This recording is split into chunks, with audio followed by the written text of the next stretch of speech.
জাহান্নাম বছরে 2টা নিঃশ্বাস ছাড়ে। কয়টা নিঃশ্বাস? একটা নিঃশ্বাস গ্রীষ্মকালে যখন প্রচন্ড দাবদাহ চলে, ওইটা হচ্ছে জাহান্নামের নিঃশ্বাসের ফসল।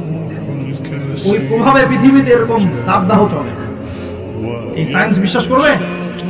করবে না। ওর বিশ্বাসের আমার যায় আসে না। আল্লাহ পাক বলেছেন সত্য, রাসূল বলেছেন সত্য।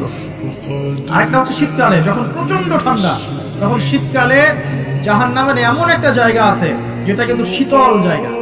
জাহান্নামের পুরো জায়গাটাই কিন্তু আগুন নয়, এমনও জায়গা আছে যেটা কি খুব শীতল। ওই শীতল অংশ শ্বাস ছাড়লে এই যে পৃথিবীতে সেই শীতের একটা প্রভাব চলে আসে, প্রচন্ড ঠান্ডা শৈত্য প্রভাব চলে আসে।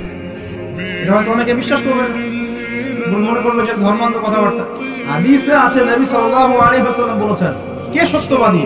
এই পুরো সভ্যতার রাসূল সাল্লাল্লাহু আলাইহি ওয়াসাল্লাম। এই বিশ্বের সমস্ত মানুষ সত্যবাদী বেশি না আল্লাহর রাসূল বেশি সত্যবাদী? বাস, আর কোনো দরকার আছে কথা?